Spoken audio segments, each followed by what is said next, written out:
Welcome back. This is episode 14 of the Feel for the Game podcast. We're going to go ahead and get into our game recap from Auburn versus Missouri. So, this was both of our first times getting to go see an Auburn game in Jordan-Hare, taking on ranked Missouri. This was a big game for Auburn, big turning point for them. For them to be able to win this game would have been a really big deal. So, we were really excited about this one. We felt like it was going to be really close, and that was the outcome we ended up getting. Missouri ended up winning in overtime. Was it double overtime they ended up winning in? Yeah, Yeah, so double overtime win. Pretty sure Auburn ended up turning it over on downs to close out the game, which is not how Auburn fans wanted to see this with a game end. sack, of course. Yeah, I think that was kind of what the doctor ordered for Missouri. It felt like that was the illness that Auburn had been diagnosed with pregame. There was no cure. There was nothing they could do that would change the outcome. They just had to find a way to get the ball out quicker, and they did not do that. But final score was 20. 3-17. Yeah, so we were all over this one. I had the final score being 26-20. So I had the spread right. I had Missouri by 6. Landon was almost dead on with 24-17, but Missouri had to go for 2 in double overtime. That's the rule. You can't just kick an extra point in double overtime now. You have to go for 2, and they missed it. So regardless, he wouldn't have hit unless they kicked an extra point. But we were all over this game. I think we really had a good feel on this one. Missouri, I mean, I think they were the better team on this field. Going into Jordan-Hare and winning an away game is not easy. So I was impressed for the most part, but it wasn't typical fashion for Missouri. They didn't run the ball very well and turned the ball over twice through the air. No touchdowns passing for Bo Prigel in this game. I feel like they really just took advantage of how inept Auburn is offensively. And that's really what won them the game. Because they didn't do anything special on offense. They didn't run the ball very well. Passing was hit or miss. It's just Auburn's offense being just so bad. Yeah, I think there's just kind of a feel throughout the game. I've never been to a football game where the home crowd didn't know how they felt at different points of the game. Just the feel always changed. Like when Auburn broke off a big run, like it felt like everybody was asleep. And then they would break off a big run like once every other quarter, and the whole crowd would go crazy. It still wasn't even that loud, which is a little disappointing. But then the fans would get back into it, and they would get in scoring position, and Jackson Arnold would take sacks, and they would either miss a field goal or make a field goal and not end up scoring a touchdown to convert when they should have. I think they got all the way down to the 1 yard line early in this game, and I think they had a penalty maybe and a sack, which ended up forcing them to kick a field goal. I know the fans weren't happy about that. I think that was actually later in the game. I think early in the game they actually converted decently. Because they got inside the one twice, and I think they got touchdowns. Or no, because they had 17 points. Yeah, I Or think they what had was to the kick a other field goal the touchdown? first Because time. they got 10-7 there for a while. I know they I had think they got within the five once, and then they had to settle for a field goal. And then after like a sack or it was because of a sack and like a penalty, and then they missed it. They had two relatively short field goals that they missed, like both within 40 yards, I think. yeah, because I know they doinked one off the crossbar, and then their kicker just completely missed the other one. And they had three missed kicks throughout the whole game. Like, It was not a good uh, showing from them offensively. It just felt like no matter what they did, they just couldn't close out the game or just kind of put the pedal to the metal and do what they needed to do. They had every opportunity that felt like they just had no second gear to just put it away. Like, uh, it just wasn't there. It didn't feel right. And I know there was that one interception that Jackson Arnold threw. I think it was his first one of the season, which was really odd. But he threw it right to the DB. Like it was just like, what were you thinking to make you throw it right there? Like that's what the thought process was. I think just the crowd, everybody was so confused. The previous play had thrown a dime to Cam Coleman, and Cam Coleman dropped it. Probably could have been a yeah, touchdown I if he mean, put there it was out like there better. four drops in this game too. Like the receivers were not helping him out. Yeah, there was okay. I'm looking at the drive chart for Auburn. They got down inside the 15, got down to the 7 yard line, and I think they kicked a missed field goal in the sec. That was in the second quarter. Yeah, that's what it looks like. It was how long was the field goal? It's not wanting to tell me how long the field goal is. I do not like ESPN. You should try the real app. If you want a different app to use, check out the real app. This is not a promotion. This is not a paid ad. I just don't really like ESPN. They've updated the app too many times. But regardless, what really was the standout for us, I think, was just the fact that Auburn wasn't capitalizing on key stops. Their defense played great. They have an elite defense. I feel like they're probably one of the best defenses in the SEC, if not a top 15 defense in the country. But I mean, they just couldn't do anything on offense. It just felt like this team was inept, and Hugh Freeze did not make calls in situations where the team needed a big play. It just felt like you should have those plays drawn up from practice that you can call in those key situations, and then this offense just wasn't creative enough. They had a lot of broken down plays turn out to be successful sometimes. Jackson Arnold's scrambling ability is really the only thing that keeps this offense going, and a lot of times he pays the price for it while waiting too long in the pocket. But I noticed with Missouri not being able to run the ball, like they had them right where they wanted them. When Missouri can't run the ball, then they know they have to throw. Auburn started playing a cover zero, and Missouri just could not get the ball out quick enough. Bo Priola started taking sacks and throwing incompletions, and finally, late in the game when it mattered, they started to drive and throw those slants and dig routes, and it paid off for them in the long run because Auburn just kept running cover zero blitzes on them. So Missouri found a way to expose Auburn's defensive plan late, but they shouldn't have been able to get the game into overtime with 17 points. Auburn not being able to get at least 20 at home in this scenario when they had plenty of opportunities was really frustrating to watch. I'm not even an Auburn fan. I think the one thing we kept talking about, the two of us, was how frustrating the life of an Auburn fan has to be. Like we were sitting in just a huge crowd of Auburn fans, and it just felt like these fans have just seen this happen over and over and over again. Like they just know what to expect. I mean, it's been 3 times in a row this year. Yeah, Now four, counting yesterday, I and think that then the previous couple of years. Like, I think it's just been a reoccurring theme for so long that they're just used to it. And I'm surprised that Hugh Freeze hasn't already gotten fired today. We're recording on a Sunday for the first time. We just got back in from Auburn today. I'm shocked that we haven't seen a notification about Hugh Freeze, at least having this discussion with athletic directors about firing him. I mean, we already saw Billy Napier get fired. That happened this morning. I'm sure we're going to see something with Mike Norvell come out here pretty soon. They're talking about what they're going to do about him moving forward. but what's funny about that is I mentioned to you earlier, there was a Norvell fire today, Yeah, but it was I thought it Jay was going to be Norvell. FSU's Mike Norvell. Yeah, it was Colorado State's Norvell. That was some interesting news from today. Yeah, I think they were 2-5, so they didn't really They start off were very hot. so bad, and they were like, I think they went 9-4 last year and had like most of their team returning. I don't know what happened to them, but Yeah, the last time I remember them being even relevant at all was when they played Colorado and got absolutely like just destroyed by Shador Sanders and Travis Hunter. That was bad. That game was not really that good. well, the year before they took them into like double overtime. Yeah, I haven't That got to was the watch that mid game. Colorado team. Yeah, they went like 4-8 that year. But yeah, that's interesting. So I think we'll probably see Norvell and Hugh Freeze. The discussions start to heat up. If it doesn't happen today or this week, it's coming. I fully anticipate that happening here pretty soon. Luke Fickle as well.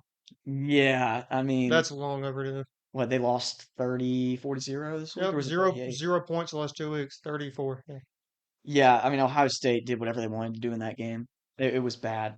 But going back to our game that we went to, I had a great time. I thought Auburn's campus was really nice. I'd love to go back for another game, but as long as Hugh Freeze is coaching there, I mean the environment, like I don't see it getting much better. It wasn't very loud. I It just wasn't that expected more. loud. Like the crowd, what's it like over 90,000? 87. 87. I mean, for a crowd with 87,000 people, there's no excuse for the stadium to be not as loud as it should be. Like I've been to a state game this year for the first time. What is state seat? 63, 62, 61, something in there. Yeah, and you got to factor in the cowbells, but the fans are significantly louder in Starkville. Same in Oxford, same in Death Valley, obviously. But I mean, like I haven't been to a game with that many available seats, and there were no Missouri fans at this game. Like maybe a couple thousand, not Yeah, it much. wasn't much. Yeah, I mean, we are sitting near most of them, but there were not many, and it just felt like the Auburn fans were just falling asleep in this game, which I don't blame There them. were I had a to watch lot that of on the them there, fence. though. You got to give them that. I mean, yeah, they showed up after their team lost 3 straight SEC games, and they just haven't done anything in years. They're still showing up, and Hugh Freeze is putting on some of the worst disaster classes offensively I've seen in forever. So disappointing from Auburn, but this ended up being a really good SEC matchup. And it came down to the wire. Missouri puts it away in overtime. I had a great time. We had picked another game that we had been to correctly and almost nailed the score on both ends. So keeping our streak alive of being undefeated in games we've attended, and we have continued to pick good semi one possession games. I think the Southern Miss and South Carolina games were the only non one possession games we've And been to. Tulane. Yeah, we won't even talk about that one. That one doesn't really That was a count. nightmare. But we've been to a ton of really good games so far this season, so got to give credit to Auburn just for the atmosphere outside of maybe how loud the stadium could have been. I did really enjoy it. So It was just the peak Auburn experience. Like everything Auburn happened in this game. yeah, it did feel like if I was trying to think like an Auburn fan and feel like an Auburn fan, I got that being at this game. Yeah. So full Auburn experience was had by the Feel Free Game podcast today. So I think that's gonna go ahead and wrap up our recap for this one. All right, on to our next segment, Week 8 recap. Our first game, this one was probably one of my favorites. LSU at Vanderbilt. Vanderbilt exposes LSU in Nashville. Huge game. I was about to say an upset, but Vanderbilt was favored in this game and covered with the win. It felt like from the beginning that Vanderbilt was the better team to me. I mean, LSU had one of their better offensive outings of the season, and yet still, I thought Vanderbilt was the better team. And I think there was somebody on our podcast who might have mentioned that.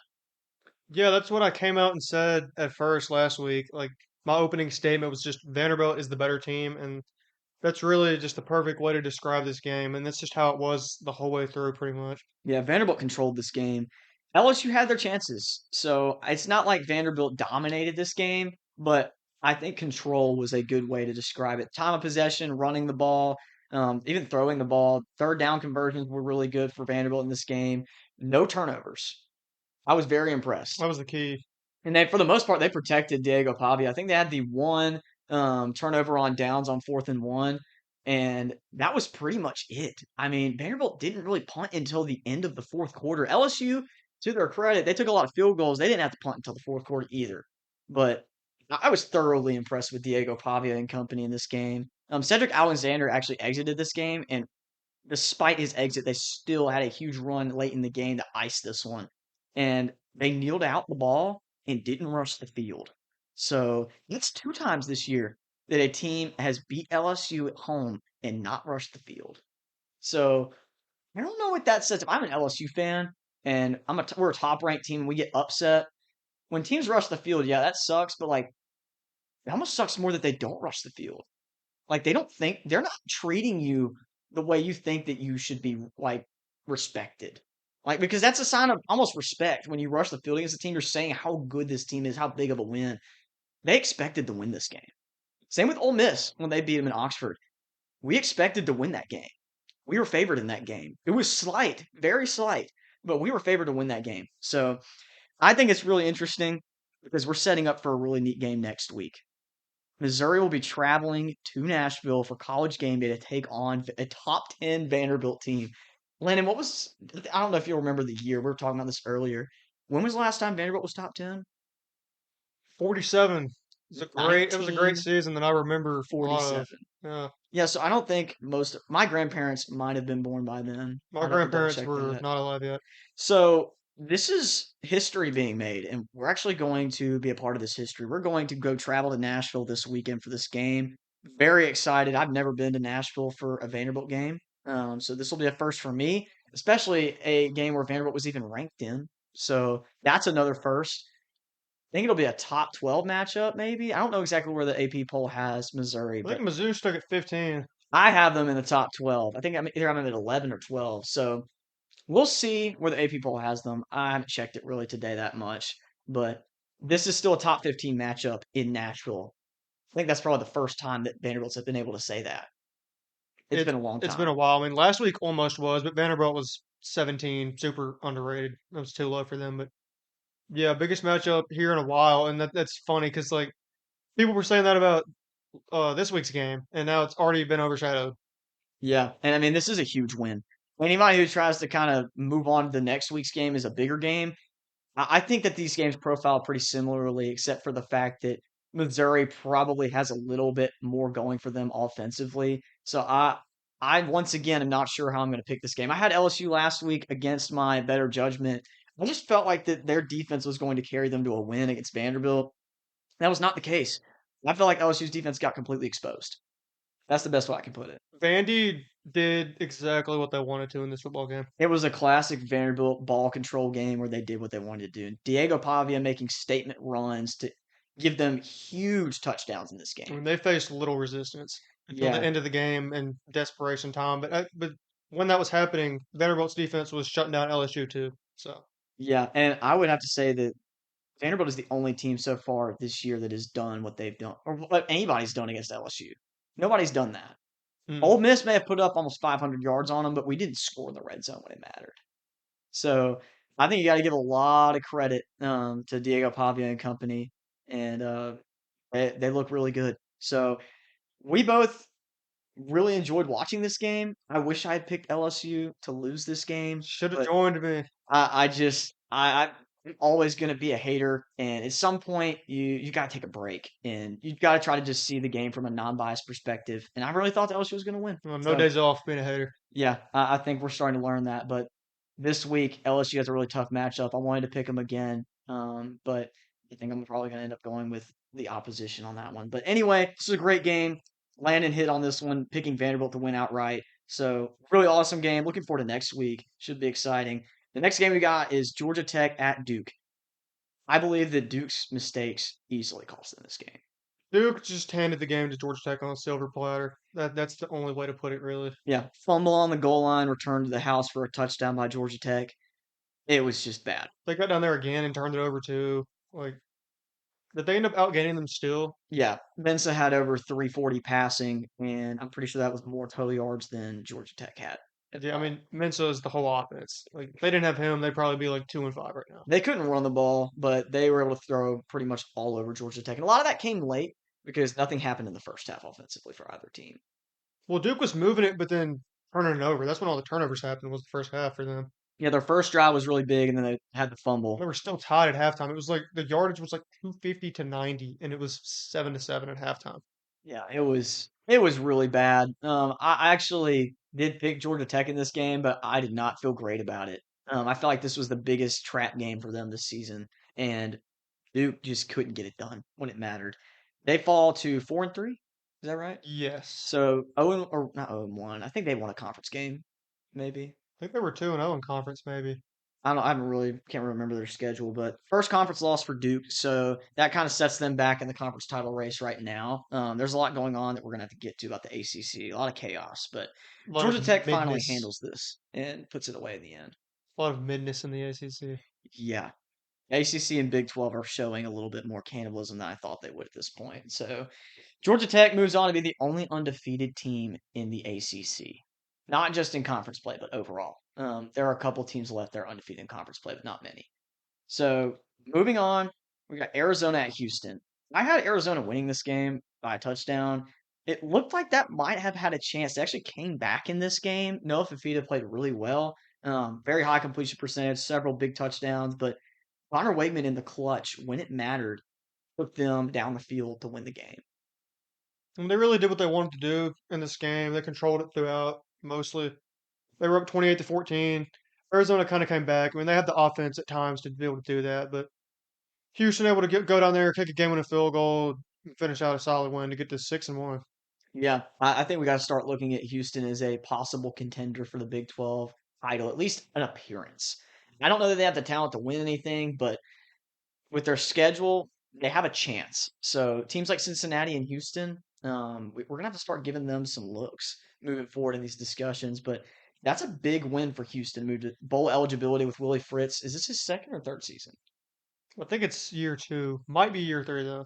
I just know when he gets to year 2 and 3, those are the biggest jumps for him. So if this is not their ceiling, Willie Fritz might have more to work with next year. There might be more improvement ahead for them. That's pretty optimistic, but he's a great coach, very underrated in his own right, and taking this Houston team from a complete embarrassment last year and made them a highly competitive football team. So defense at the end of this game was kind of absent. Lots of touchdowns from Arizona to get back into it, but overall, I felt like Houston was the more complete team, and that's why they ended up pulling it out at the end.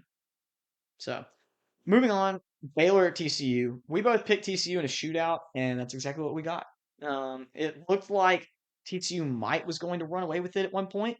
There were several rain delays in this game, so we didn't really get to catch all of it. But there were several points where it looked like TCU was just going to run away with this game, and Baylor just continued to find points. Sawyer Robertson, I think, had 52 pass attempts in this game. He had It like was something stupid high. maybe like 28 completions. He was thrown all over the place. Had 3 interceptions, unfortunately. I think he's still leading the nation in passing, despite the fact that he's got several multi-interception games and they've already lost like 34 games. So he's still a great player. He's trying to carry this team offensively. We kind of keyed in on the fact that they had no defense and that was going to be a factor in this game. That's what it came down to. TCU did what they wanted to do. They controlled this whole game during the slow delaying process. It just never felt like Baylor was going to be able to climb back in it.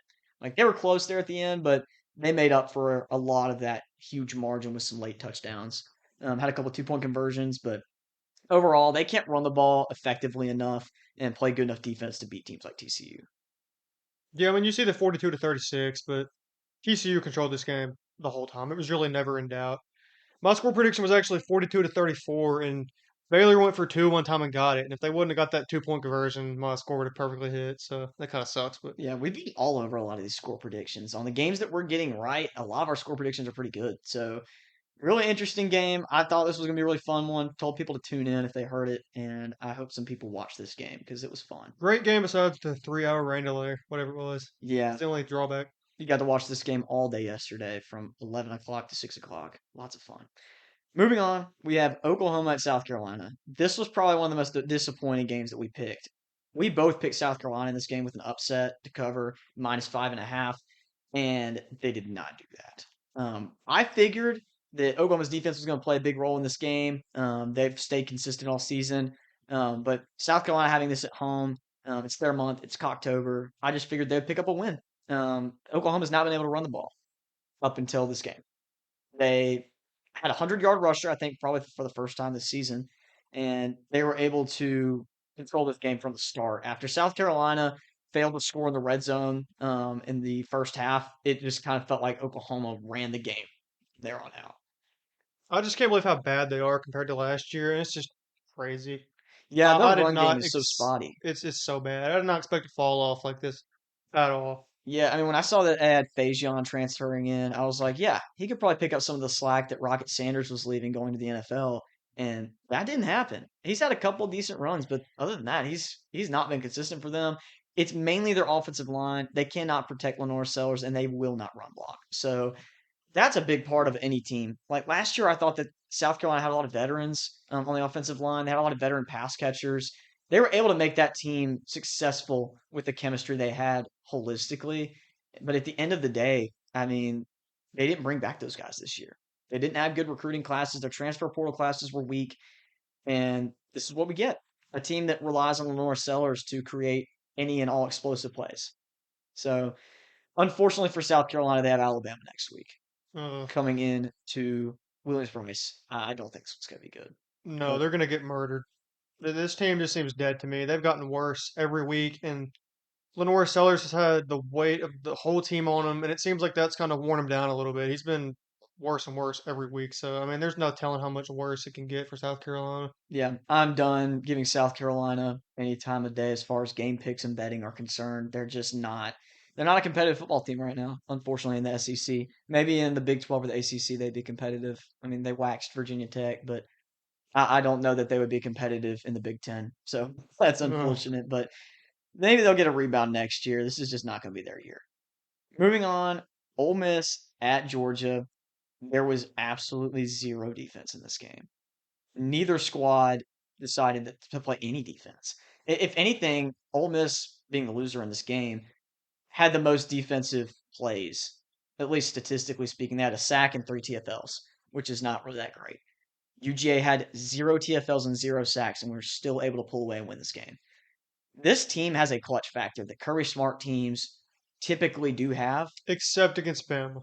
except against Bama. That's the kryptonite. That one drop touchdown pass probably is that kryptonite in and of itself right there that they had it against Bama. But in this game, Ole Miss literally could not stop Georgia. They forced 0 turnovers and 0 punts. The only quote unquote stops that they had were field goal attempts from Georgia, and I don't think they missed a single one. So the final score in this game was 43-35. I had Ole Miss losing by 7 in a more low scoring affair, but I felt like we were going to see some yards in this game. I knew Georgia's defense would be susceptible. I knew we'd be able to attack that. I like our weapons better than theirs still. But at the end of the day, we could not run the ball effectively enough to stay in this game. and no defense wanted to be played by either team. So it came down to who the most complete offense was going to be, and it was Georgia.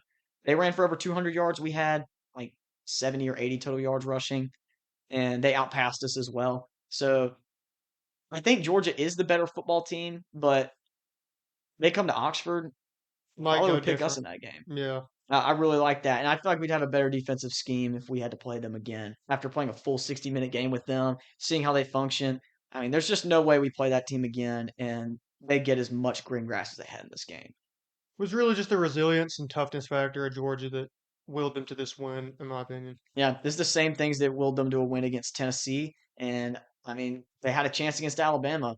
Georgia's just showing that kind of mentality already this season, and I'm sure it'll keep happening. But the fact is that Ole Miss had a two-possession lead going into the fourth quarter, and they blew it because they couldn't stop anybody and they couldn't run the ball to win the game. So those are two characteristics of a team that is not capable of winning huge games or making a postseason run. So even if Ole Miss somehow finds a way to finish 11-1 or 10-2, I don't. I see a first round or second round exit for Ole Miss in the playoffs. They will not make a deep run if they make it there. Teams like Indiana, Ohio State that actually can run the ball and play complementary football would beat Ole Miss by several touchdowns. Unfortunately, Yeah. Lane Kiffin's play calling and offensive firepower from Trinidad Chambliss and our receiving core is what's carrying this team. I still think it's a great football team, and there's just enough talent on defense to where if we play teams that may not be highly explosive on offense, it could be a close game and we could probably win. But a lot of one possession games from Ole Miss this year, and this was one of them we just didn't come out on top of. I figured this would be from the beginning of the season a game we weren't going to win. But I'm pleased with how we played outside of defense. That's about really all I have to say on this game. Next week, we're playing probably the best defense in the country. So we'll see how we shake out against Oklahoma. I fully anticipate that to struggle from Ole Miss. I fully anticipate that to be a struggle for Ole Miss. Oklahoma's pass rush is elite. Their run stopping defense is incredible. Their pass defense is really good. That's going to be a problem for Ole Miss.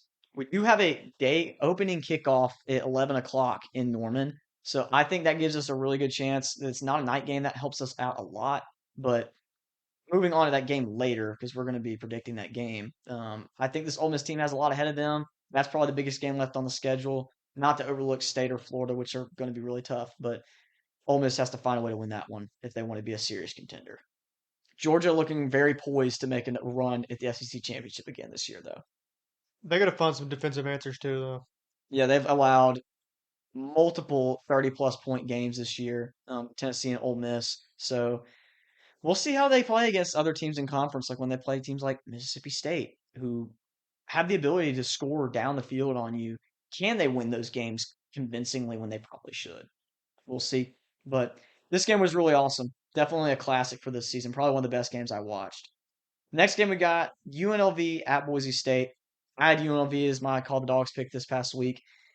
I really want to take this game just because of the points that UNLV has been able to score so far this season. They've had a lot of close games, but their defense has been atrocious.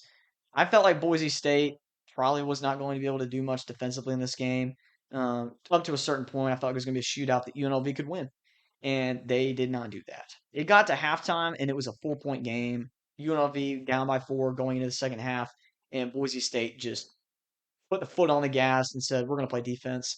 Had a couple of interceptions, big stops, and a lot of touchdowns. They ran away with this one. I think the final score, 56-31. yeah, I think so. That was 7 points in the second half from UNLV Yep. and over 20 plus from Boise State. So really not a good luck for UNLV. I don't think they're going to have a chance to make the playoffs after this and probably do much in the conference championship game. If they rematch with Boise State, they will probably lose. So I mean, it's just how bad that defense is. That's what I said last week when I was talking about this game. That was going to be the difference, and it did not show up. Offensively, they're a great offensive team. I don't think anybody can dispute that, but just so bad defensively. I mean, this has got to be like a bottom 10, 15 defense in the nation. it might be one of the worst. I know they have probably the worst run defense in the country. I mean, they were giving up like 12 yards a carry in this game. Just insane. It was terrible. I haven't seen anything like that since Ole Miss in like 2017. It's Do we pretty know who bad. their defensive coordinator is? I don't know, but probably don't want to shout him out. I'll probably just add to the fire. He's probably going to get relieved of his duties by the end of the season. So if we had any sort of following, wouldn't want to throw him under the bus. But let's go ahead and move on to a game that was actually really interesting. Mississippi State at Florida in the Swamp. This game came down to the last play. And we were both watching this game. We were in the stadium. Auburn game was starting to kick off, and we were catching the tail end of it, trying to get service. And we were able to see the final drive where Blake Shapen unfortunately throws a game sealing interception in field goal range to give State a chance to win. Florida comes up with a huge takeaway and closes out this game. Despite the fact that they won this game at home, Billy Napier was fired today. State just made so many mistakes in this game. There's so many things you could point to in this game that cost State the game. And I know Florida made a good bit too, but State just made so many. And then obviously the one at the end, throwing an interception to literally the biggest guy on the field. Like, I don't understand. Yeah, I don't understand. A lot of people have been talking about that play call being bad, which I actually disagree with. Just throwing that ball was bad. Like you cannot throw that pass. He was anticipating too much to throw that, and like you got to be able to adjust when you see a 350-pound dude right in the way. Like, come on, like yeah. That was a I one don't read know. play. Like Yeah, they like you cannot be doing that. they called that play. It was that read or a throwaway, QB run, slide, whatever it needed to happen to end the play. It was supposed to be a conservative play. That was the call. Get that ball to the out route, out of bounds, get a couple more yards, comfortable field goal range, kick the field goal, win the game. But Blake Shapen, I guess just something in him thought he could get that ball away from that guy. And he came up late. That was a delayed cloud flat drop from the D tackle. And a lot of times those are tough for quarterbacks to see. Um, he's had pressure the whole game. And I think that amount of time that he had in the pocket, he just decided, all right, I've got time. I'm throwing this ball. And there was nobody in the flat until he was ready to throw it. So it was a good play call. It was a really good play call from Florida, but unfortunately, Blake Shapen didn't hold on to this ball, which is unfortunate for State because they probably would have won the game on a field goal. I feel like they probably would have made it. Their kicker did miss one from a similar range, And we were on the hash that he struggles on but at it times, was so it close. would have been 50-50 maybe, but So that at still, least would have given State a chance in this game. It's really sad that it came down to this because we both had State in this game. I had a little bit of money on State in this game. The odds were really, really good. me too. And it looked like State was going to be able to pull off the upset, and it just didn't happen. So, despite that, Billy Napier gets fired this morning. I felt like that was going to happen regardless, and it did. We're going to see what's going to happen with Hugh Freeze at some point soon. I really am not sure, but lots of coaching buyouts are about to get paid out this season. It's been insane so far. But this game was just a catalyst. Regardless of who was going to win this game, Billy Napier was probably out. So Mississippi State really needs another win. They're still exceeding expectations, yes, but I think that this was a tough one for the fan base. Definitely. Yeah. I think next week Texas is going to get absolutely everything they can handle from Mississippi State. It'll be a fun game. We better give them everything they can handle. Like that better be a much better performance. And Well, even if we Kentucky was play able to do much that, better, so it still might not be enough. Like Florida gave us every chance, but just I don't know. yeah. The last thing I would say about that Uncountable game number of mistakes in this game. is a lot of people are going to say that Blake Shapen cost them the game on that play. Like that was the mistake that lost them the game. That was the final mistake, and yeah, it did lose the game because they couldn't do anything about it afterwards because Florida ended with the final possession. But I mean, there were so many other mistakes before that that were made by other players in other parts of the field at other times, and those all added up to the loss at the end of the game. It's like blaming a game on officiating when it comes down to a one possession game. Like you can blame it on officiating, but don't let it come down to the judges. That's always a big thing that a lot of people will harp on, which I agree with. I mean, we should have been up by like 10, 14 points at that point. Like Yeah, I mean, DJ Lagway maybe had even a pair of more. interceptions. Like y'all Yeah. had opportunities, and y'all were not able to capitalize several times. Some overthrown passes from Blake Shapen. Like that's another thing. Yeah, he missed a touchdown in this game. It was wide open. Maybe another. I think he had another throw that he overthrew. But regardless, there were plays that were missed and opportunities that did not convert for State. It was not this only play that cost them the game. There were a lot of other plays that factored into this. So at the end of the day, I really wish I'd seen that kick have a chance. I feel like State was probably the better team on that field. So we'll see what Florida's got left in the tank moving forward. As an Ole Miss fan, we've got Florida coming into Oxford, and I do not want to play them. I just don't. Late season Florida with nothing to lose, I don't want to play them. But Unfortunately, we have to. So we'll see how that game is in a couple weeks. Next, we've got Tennessee at Alabama. I feel like the key turnovers in this game is what gave Alabama the edge. It felt a lot closer than the score indicated to me. Yeah, just the pick six of the goal line was really the difference here. Yeah, if you didn't see it, Tennessee right before the half, as time was expiring, had the ball on the 1 yard line, decided to throw a flat route into the right corner of the end zone. Two Alabama defenders over there. One of them covers the inside of the flat. The other one jumps the route by the pylon, takes it 100 yards back to the house. 14-point swing gives Alabama a nice lead going into halftime. I think it was like 19-7.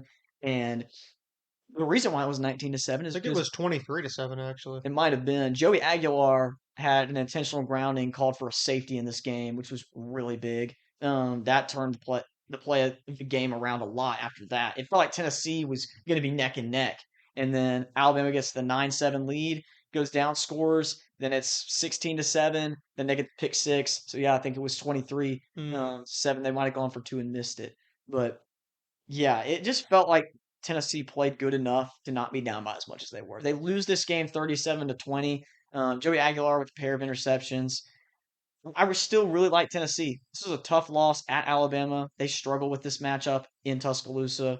It's just a thing. They have an Alabama problem in Tuscaloosa, but Alabama looks really good.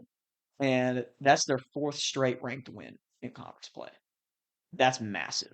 After going with the loss in week one to Florida State, who is now 0 wins in conference play. Yeah, we'll talk about them later in their masterclass of a game last night. Yeah, this just continues to go back to our segment that we did, the lessons from last fall. People counting Alabama out, calling for Kalen DeBoer to be fired, unranking Alabama. I mean, Saying FSU is a playoff contender now. the overreactions were endless. And look where we are now. Alabama's ranked number 4 in the country and a pretty solid path to make the playoffs and win the SEC championship. So lots going for the Tide right now. I feel pretty good about this team. Ty Simpson's probably one of the best quarterbacks in college football right now. He's been playing incredible. Only one interception against Vanderbilt, and they still won that game by 2 possessions. So, a lot to like about the Tide. I still think Tennessee's got a chance to run the table this season. They've got The several Vandy big games game at ahead the of end of them. the year is going to be a huge. That's a catalyst game for That both might end up being teams, a playoff elimination game. which is crazy. Never thought I would hear those words, but that's where we are with college football now. So, big game, Alabama, 17-point victory at home against Tennessee. Moving on, USC at Notre Dame. Like we said, USC, several injuries at running back. That played a huge factor here. They had no run game. The interceptions late cost this one for them. Um, Jaden Mayava played really well, but when it came down to being in the clutch and finding big plays, the interceptions just cost him too much. Notre Dame played a solid game on defense, couple broken coverage plays. Makai Lemon didn't really take this game over, but he played well. Jacoby Lane had a big touchdown. It just did not feel like USC was as well rounded as Notre Dame was. Defensively, offensively, Notre Dame was just the better team. And I feel like we both thought that was going to be the case. Jeremiah Love had his best game of the season, going for almost 230. This huge game for him. I didn't realize he went for 230. Dang. Huge game for him. He went stupid. And then Jadarian Price with the kick return touchdown, and I think he had a rushing touchdown this game. The two-headed monster in the backfield for Notre Dame. That's tough to stop. I wish Ole Miss had a run game like that because we would have been really tough to stop offensively with that. But they look good. The passing game wasn't their strength, but they leaned on USC in their porous run defense and just ran all over them in this game. So big win at home for Notre Dame. I almost nailed the score on this one. Final score was 34-24. I had Notre Dame winning 35-24. So pretty close one. Really fun game. Nailed this pick. We've struggled with picks this week. I think I went like 6-6, and you went 7-5. Yeah. So not our best week, but no losing records. If you So bet on all those games, for me, you would have won money, and for you would have split even. yep. So not too bad considering we've been 70% plus all season. And most of these games are toss ups. Yeah, this is the part of the season where there were a lot of close spreads, and that's where we kind of found ourselves picking games that were all really close. And I don't think that there were many blowouts on these game previews.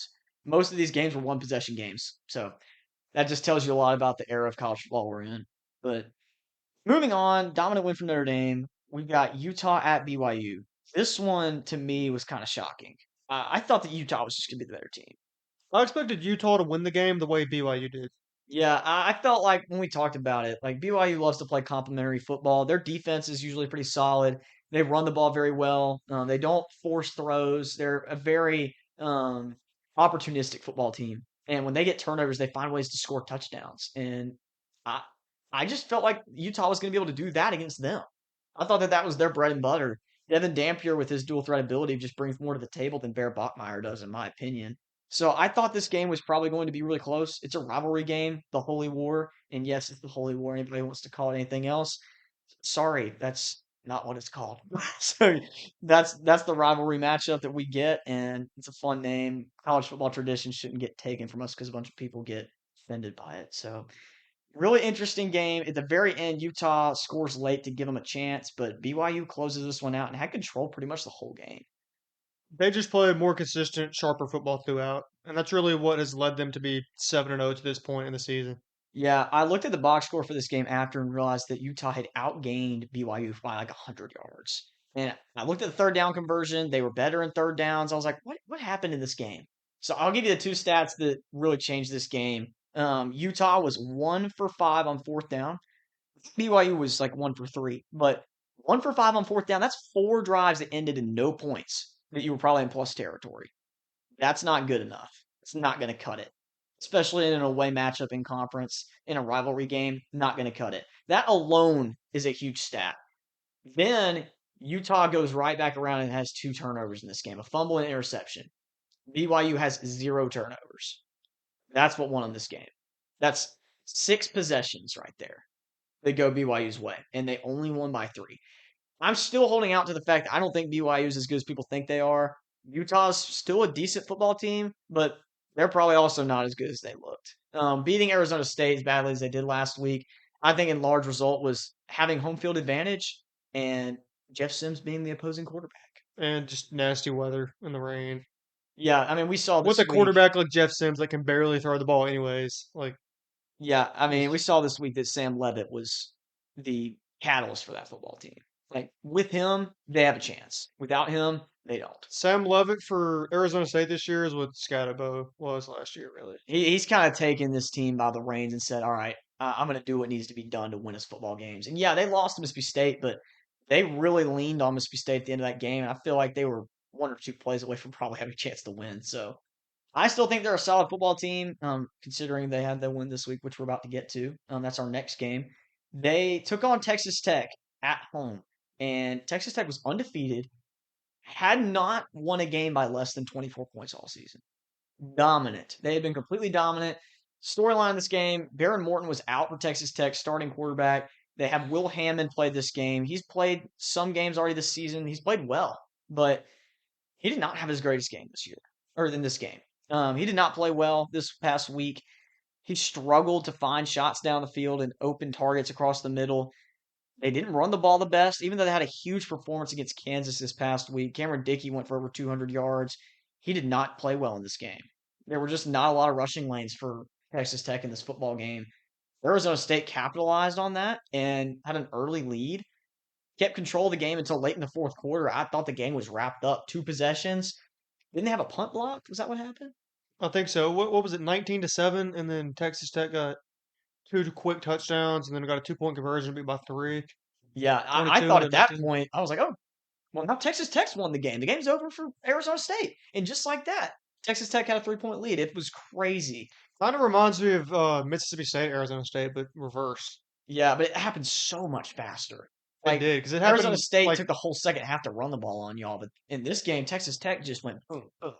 yeah, it was like That the last 5 minutes of the fourth quarter, I think. I didn't see that coming. I thought Texas Tech just kind of rolled over in this game, and it was just nothing was going to change. Arizona State was just going to run the clock out on them, but they had to take a 1 minute 30-second game-winning drive down the field and score to win outright, which I thought was really gutsy. They didn't play for the field goal; they played for the win.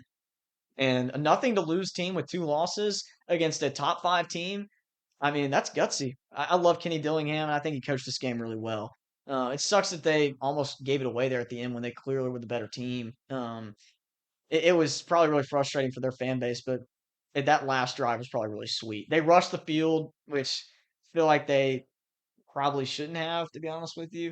I feel like we've seen too many field rushings I so mean, far this after what they season. had to go through last week, They had to watch Jeff Sims play Yeah. football. I think they could celebrate A however big much they want. turnaround for sure, but I mean they had Mississippi State rush the field against them already this week or this year, so it just seems like there's been a lot of field storming so far. But I mean, gotta feel good for their fan base. Like they really still have a chance in this conference with only one loss to make a push.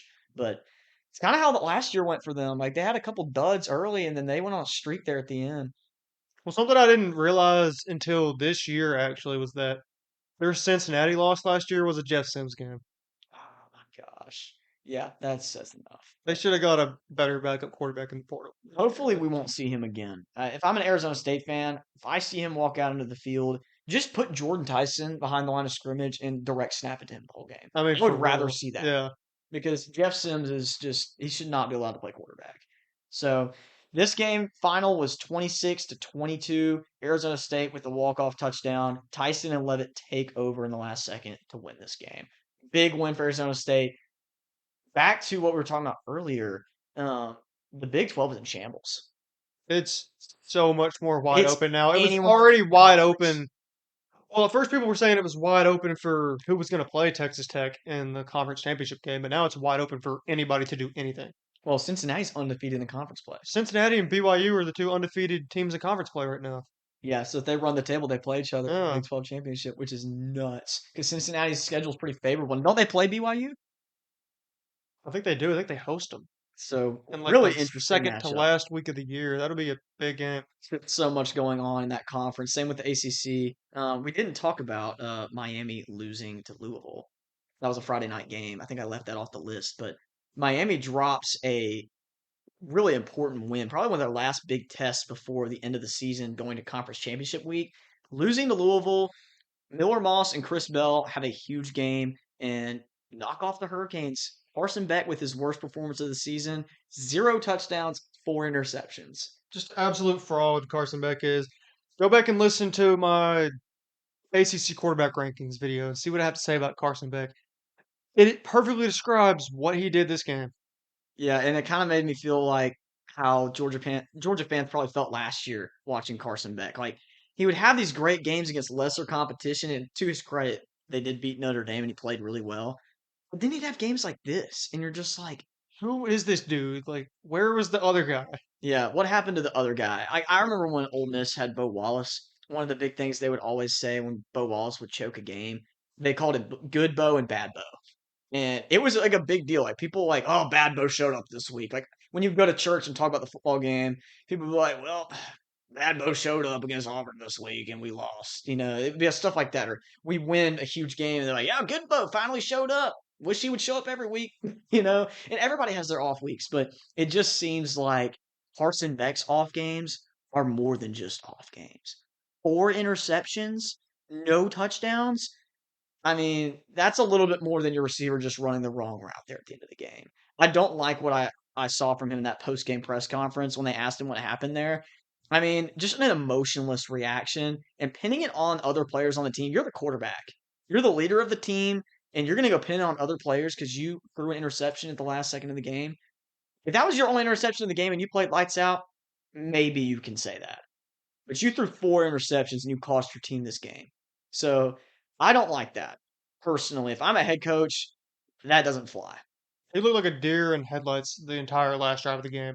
Yeah, you compared it to this. I thought this was really funny. I think it was Mike Gundy's son that played quarterback like several years ago for Oklahoma State, and there's this meme of him with trying to take a snap in a game, and his hands are shaking so much, like you would think he's going to drop the snap. That's what it looked like watching Carson Beck in this game. Like he just had no composure, none No. whatsoever. I think he really was, other than the fact that they can't run the ball, which I've been talking about as being a big weakness. He was probably one of the sole reasons they lost this game. His play sold this game for them. So I think that that's going to be something we're going to return to later. But just wanted to throw that game in here because obviously that has huge implications. Louisville jumping into the title race in the ACC, jumping high into the rankings, and sending Miami back down a little bit, back to earth. Starting to feel a little bit like last season again. It's just typical of Mario Cristobal. His teams just are not very strong minded, and that's not changed. When the highs are high, like they can be really good, but any Like anything they face, like they just crumble. It seems like Yeah, his teams don't seem to hold up any well in strong adversity. adversity, they just crumble. Yeah, we'll see how that progresses throughout the season. I'm still not sold out on them yet or anything because I think Louisville's still a solid football team, but I expected their defense to do more in this game and they did not. So all credit to Chris Bell and Miller Moss, which I know that's not the whole offense. Isaac Brown's really solid, but Chris Bell absolutely should be being considered as a first round wide receiver in the draft this year. He's a beast. But just want to throw that game on there because I realized we left it off. That is going to be our recap from this past week. All right, so it's time for Call the Dogs again. Back to our most cursed segment, as always. I think we are both have gotten one now, so we've both broken our first streak of not picking any games correct. Yep, I got the Minnesota Nebraska game.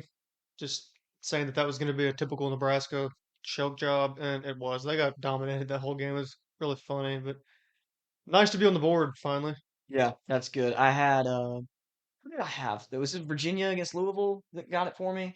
Yeah, I think so. So really interesting that we've struggled with this segment given how good we've been with our game picks, but I think that's what makes it fun because calling dogs this is not it's calling the supposed to be favorites. hard. It's supposed to be like you lose the majority of the time because I mean they're underdogs for a reason. Yeah, and this is not us saying that this is our best betting advice we can give you. This is just games we're trying to find decent underdogs in games that might be worth a look. This isn't us saying you absolutely should bet money on this. We know what we're talking about. This is definitely going to be an upset. Like upsets are upsets for a reason. They don't always happen. So here were mine from this past week. I had UNLV and Boise State. We talked about this a little bit earlier. I didn't feel great about it, but I felt like they had enough firepower to really give Boise State a run for their money, and it didn't happen. Landon had three last week, right?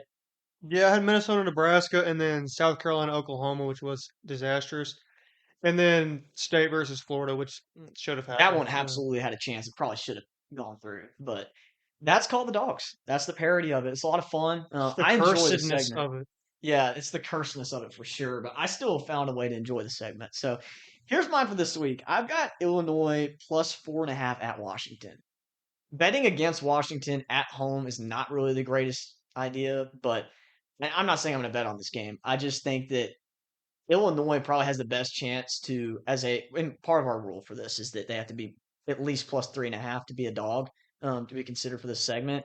And Illinois plus 4.5 just seems like a little too much for me. If anything, I feel like the line should be a little closer. Washington's really good at home, so yeah, that probably factors in several points. But Washington just got blown out by Michigan and Ohio State. Their defense is okay, but they haven't had an impressive win to me so far this season. Like the Washington State win looks a little better because they gave Ole Miss and Virginia a run for their money. But I just don't really think that Washington's as good as we thought they were going to be. I thought they were going to be a little bit more of an underdog themselves this season. Like I thought they were really going to be giving people a run for their money, but they just don't look competitive against teams with solid defensive fronts. So I know Illinois is not an incredibly talented defensive team, but I think they do enough on offense to probably come out with a close win here. I'm going to pick them outright in this game. Not extremely confident about it, but I think that's probably the one I like the most just from looking at games this past week. I considered taking um, Minnesota over Iowa, but this just feels like a game that Iowa is just going to clamp up on defense, and it's just not going to look good. So didn't want to take that one. We're going to talk about that one later, though. Landon, what you got? So I have two games again, or not two games again. I have State again. I have State beating Texas. They're underdogs by 6.5 points. Rocking with State again after just a massive disappointment last week. Texas has just been so trash on offense, and State has this one at home. They really need this one. I don't Yeah, trust them enough to put them on Call the Dogs, but since I'm putting it on Call the Dogs, it probably won't happen. But I do like the odds there for State. yeah. I mean, State's offense is so much more explosive. I mean, watching Texas against Kentucky, they had to win in overtime from a complete sell job by Kentucky. They had their backup quarterback in this game, and they still gave Texas everything they wanted. Texas could not do anything offensively the whole game. Arch Manning looked just completely flustered the whole night. I was not impressed by anything I saw from Texas. The punt returns once again gave them a chance in this game. That was the difference. Was it a late touchdown set up by a punt return that got them in the game, or it took the lead? Well, their one touchdown in regulation, or I guess their one touchdown the whole game, was off a punt return to like the 2 yard line. It's just not good enough. That's not going to cut it against good teams. I don't know how on earth this team beat Oklahoma. I know Mateer was hurt and they couldn't run the ball, but I'm still shocked that they were able to beat Oklahoma. I'd probably take Oklahoma if they played again. But Texas didn't look great. State, I mean, they've had two tough breaks this season. I think that the Tennessee game and the Florida game both could have gone their way. Really tight games. I like State too. I think that'll be a really fun game. Really good pick. I would probably have taken them if you hadn't, but at the same time, I've been all over the State hype train this season. I think I need to take a little bit of a break.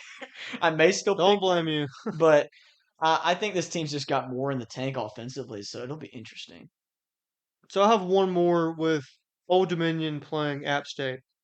Old Dominion was a team getting hyped up as a playoff contender when they were 4-1. And the last 2 weeks they have lost and given up 111 points, which is just That's awful. UNLV numbers. That's bad. Yeah, they're favored by 12.5 at home against App State. App State's offense has been solid at times this year, and I think in a game against a team with a defense this bad, they're going to have success. 12.5 is huge. Both these teams have the same record. I feel like App State gets this one outright. That one's going to be fun. I feel like those smaller games with the group of five teams get overlooked is not really interesting, but Colton Joseph for Old Dominion has been a good quarterback. I mean, yeah, he fell apart in the second half of that game the other day, but he started out strong. He was like 12 for 13 for over 200 yards and three touchdowns. They looked really good, and then he just fell apart. I think that they just don't have enough talent on the O line to really give him any grace, but they definitely could lose that ball game. App State's been playing a little bit better down the road, down the stretch. I think they could be competitive in their conference. So I like that pick a lot. I feel like that one has probably just as good of a chance to hit as Mississippi State does. I feel like both those games will probably be close. So that'll wrap it up for Call the Dogs. We're gonna go ahead and move on to our top 25 Week 9 polls that we made. So I'm gonna start with mine, and we'll go from the top to the bottom this time. I once again have Ohio State as my number one team. I've yet to move them since week one and preseason. They are the best team in college football right now. And until anything changes on the field with their results, I believe they are the best team. They look the best. They have the best defense. Their offense had their way with Wisconsin this past week. Julian Sayin had like over 85% completion percentage in that game, over 300 yards, several touchdowns. They dominated. I mean, they looked really good. All their receivers pose a huge threat in the passing game. Their run game could be better, but it's good enough to get the job done and run out the clock on teams that they should be beating. So I like Ohio State a lot. I've got Indiana at two, just like about everybody else in the country right now does. They deserve to be there. They look really good. I think that them and A&M probably are kind of neck and neck, but Indiana looks like the more complete football team defensively to me. I think that's probably why they get the edge there, and they've got a really big win against Oregon in Eugene. Really like this team. They put away Michigan State after looking like they were going to get off to a slow start, and they put the throttling on them, and they showed exactly why they're ranked where they're ranked. So got them at two. A&M at number three. They get a really close win against Arkansas. Wins by three, 45-42. Arkansas actually had more total yards in this game than A&M did. But when it came down to it, A&M had no turnovers, and they scored just about every opportunity they had in this game. So you got to give credit where credit's due. A&M's offense looks really good, but their defense is susceptible, very susceptible. I really like Cassius Howell and their ends they've got. They get a lot of pressure, but their rush defense, they're not really gap sound. They've given up a ton of rushing yards this season. I mean, go back to the UTSA game. They gave up a ton of yards in that game. Same with Utah State. Arkansas ran all over them. Mike Washington had a really great game, which he did also against Tennessee, which they gave a run for their money last week. So that's three games Arkansas has now played within one possession of a high ranked SEC team. So no credit taken away from Arkansas. They're still solid. So A&M gets a big win. They needed that one. It was a huge trap game. I didn't feel great about that one for them. I didn't pick this game on the podcast, but I probably would have thought it would have been close with A&M winning here. So leaving them at three, Alabama right behind them. The only reason I've got Alabama behind them is because of the first week one loss to Florida State. Ever since then, they've been a new team. Four straight ranked wins in conference play. I've got them at number four, clear cut. Georgia at number five, only lost to Alabama at home by 3 points. That drop touchdown pass just looming over them from being an undefeated team right now. And they come off with a huge win against number five Ole Miss at home. That's huge for them. Their offense looks really great. I'm impressed. But their defense has got to be better. we'll see down the stretch if they can put together some good defensive performances. Their pass rush is non-existent. I've got Oregon at 6, moving up a little bit after an absolute demolition of Rutgers. We were, I think, in the line going into the Auburn Stadium, and I double checked this game to see the drive chart because I saw the score. It was like 56-3, and I just couldn't believe it because Rutgers has been decent at times this year. They haven't been terrible. I look at the drive chart, Landon, and I think that it was mostly three and outs, Yeah, like more than half, easily easily more more than than half. half. And then, considering the fact they've been decent offensively, Ethan Kaliakmanis has been way better than anticipated this year. But he was like 9 for 25 total. They had like His maybe completion 130 percentage total was like yards. 32 or something in It this was game. I mean, it's really horrible. He bad. had like 2 or 3 interceptions. They played terrible. Oregon had like 7 straight touchdowns. They had 750 yards at the end of this game. They had like 470 or something at halftime. Like Yeah, if anybody listening to crazy. this knows a game where a team put up 750 total yards in a conference game, please put a comment in. I just want to know because I I can't remember a time where a team put up 750 total yards on a conference team. Maybe like when an SEC team played Vanderbilt, like when Alabama played Vanderbilt back then, it was like 59-0 when they called out Alabama because they were undefeated and they got shelled. Like that game, I don't even know if they got to 700 in that game, but they dominated them. Like that's the kind of game I envisioned for something like that to happen. But I mean, I think Oregon had like 2 or 3 turnovers in this game, They which had is three probably, turnovers. Yeah, and they still scored over 50 points on Rutgers, and it was a dominating it win. was So an I had them at angry 6. football team. Oh man, they were mad. You could tell that Mhm. everybody who was down on them, that was a message that they're not done. They got a lot of football ahead of them, and I fully anticipate this team to be in the playoffs. So big win for Oregon. Have Miami at 7. I only dropped them 5 spots from number 2 to 7. I like Miami still. I'm going to need to see more from the run game, and Carson Beck's going to have to lock in for this team to be a playoff team. If he can't do that and they can't find a way to run the ball with the backs they've got, it's going to be a really interesting finish to the season because they could drop another game or two. It feels a lot like last year's Miami team. They can be competitive with anyone, but I just don't think they have that spark that Cam Ward gave them. If they had that, I'd probably feel a lot better. But Carson Beck's not taking over a game. I mean, the receiver play has been really good for Malachi Tony and CJ Daniels, but I just don't think they've got that offensive firepower that they can lean on like they did last year. They're a better football team defensively in the trenches, and their offensive line pass protection has been better. But I don't know. We're gonna have to see Miami down the stretch in games like against SMU in Dallas. Can they win that game? I don't know. They should, but we'll see. That's a big game for them. I've got Ole Miss at number 8. I think I only dropped us 1 spot after that loss. We led pretty much the entire game. Had 2 possession lead at one point. Could not stop Georgia.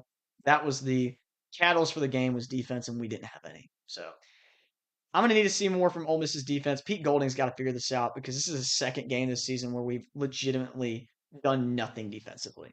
Same game with the Arkansas matchup. We let them run all over us. Everything was there if they wanted it. 3rd and 19, we couldn't even stop them. It didn't matter. That was how this game felt.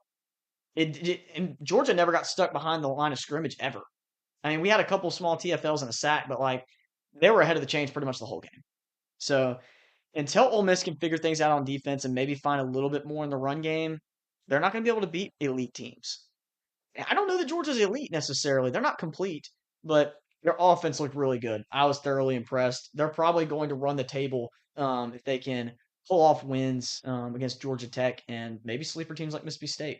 So really like what I saw from Ole Miss offensively, though. So moving on, Texas Tech at number 9. I think that once again the passing game was what held Texas Tech back a little bit. They hadn't had a letdown all season. I felt like this was the only real opportunity they had to lose in the regular season, playing the way they were playing, and the passing game just wasn't there down the field. They didn't have it, and I think that's what cost them the game at the end. There were no explosive plays from Texas Tech early in this game or going into like after half. They just couldn't find anything late in this game, they were able to make a push and somehow get a lead. I don't know how, but they did, and they still couldn't win this football game. So defensively, I thought they would have been better. Arizona State kind of did what they wanted to do in this game. They played really well. Sam Levitt and Jordan Tyson had a great game. They had two 100-yard receivers. Arizona State did. So really good game from them. Got to give respect is due. Arizona State's a good football team. Not discrediting the win they had or the win State had against them like a lot of people are, because I think it's still a really great win. But Texas Tech drops this one. I see a chance for them to drop another game maybe late in the schedule, but a lot of their games moving forward aren't going to be very challenging. We've got Vanderbilt at 10. I think Vanderbilt's probably one of the most surprising teams of the whole season. I knew they were going to be good, if not a little bit better than they were last year, but I just felt like with the schedule they couldn't do what they're doing right now, and they've done everything and more than people thought they were capable of doing. That Alabama game probably shouldn't have been a two-possession game. I mean, Alabama put on a garbage time touchdown for a backdoor cover. That game would have been a one-possession game at Alabama. So I think Vanderbilt is one of the most impressive teams right now in college football, and a win against Missouri next week would vault them easily into inside of the top 10. I really like the squad and what they can do. Their style of football is tough to beat. I've got Missouri at 11. Good road win against Auburn. I think that Vanderbilt's probably got an edge overall against them, so I'll probably end up picking Vanderbilt in that game. But I think that one of the biggest matchup advantages that Vanderbilt has in this game is quarterback. I think Diego Pavia is the better quarterback than Bo Pribula when it comes down to it. Less turnovers, bigger run plays, more consistency. That's what we get out of Diego Pavia. So really exciting stuff from Vanderbilt in Missouri next week. I'm looking forward to that game. We're going to get to go to this one. Got them neck and neck, 10 and 11. Should be a great matchup. Got Notre Dame at 12. Big win against USC. I did not move them. I feel like I had them where I wanted them, and they're going to need to win more games and be more consistent because they start off the season with two losses. I just don't feel comfortable putting them in the top 10 yet. I'm going to need to see more from them. I got Oklahoma at 13, moved them up a little bit. Dominant win at South Carolina. Defense looks great. Big game against Ole Miss next week. They beat Ole Miss. I'm putting them back inside the top 10, but a loss to Ole Miss probably drops them down a couple spots because they don't have too many more big games where they can make a statement. So should be interesting to see what they do next week at 11 o'clock against Ole Miss. Tennessee at 14. I didn't move them very much. I still think this team's really solid. Alabama was able to get a sizable lead because of some huge swing plays, but I thought they were competitive in that game at Alabama. So I'm not moving them down too much. I've got Georgia Tech at 15. This team to me already has one loss.